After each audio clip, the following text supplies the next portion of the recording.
So after nating ma-receive ang ating GCash card, pwede na ba natin itong gamitin?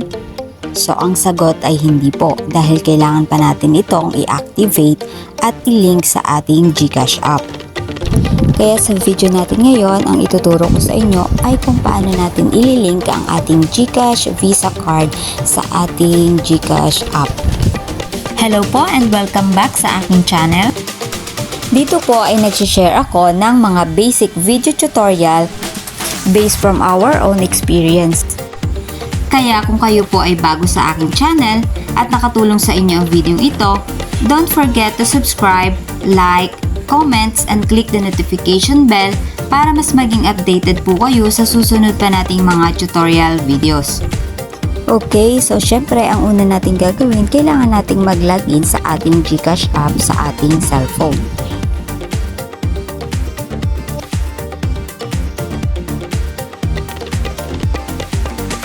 And then dito po sa baba, i-click nyo lang itong profile.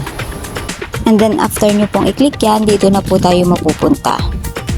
I-click nyo lang itong my link account. And syempre kapag click nyo po yan, makikita nyo dyan yung mga nakalink nyong bank account. And then click GCash card. Naka-gray pa siya ngayon kasi hindi pa siya nakalink. So ayan. And then, scroll nyo lang yan and makikita nyo itong link my card. So, click nyo lang yan. And then, ayan, magbibigay muna ng OTP si GCash.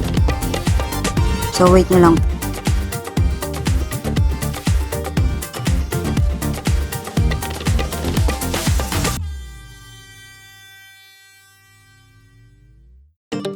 And then, dito, ilagay nyo daw po yung last 4 digits of card number and yung virtual account number. So, ilalagay ko dito sa gilid yung card kung paano nyo malalaman kung alin ba yung card number at alin yung virtual account number.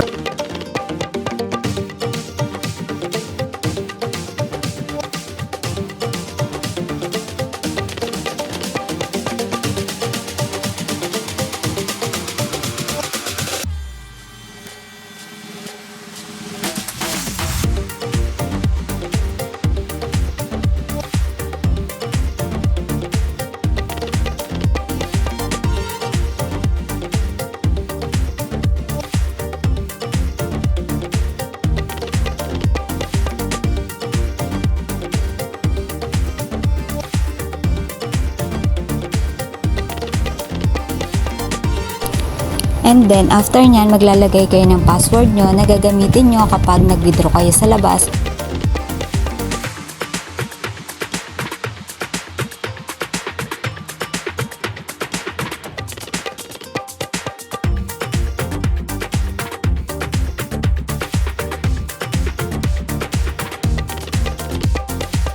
And then, after nyo next, makikita nyo sa taas, ayan, your GCash card is linked.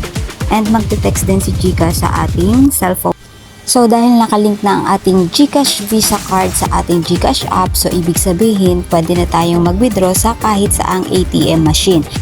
And pwede na rin tayong magbayad gamit ang ating GCash nang walang data dahil hindi na rin natin kailangang mag-login sa ating cellphone.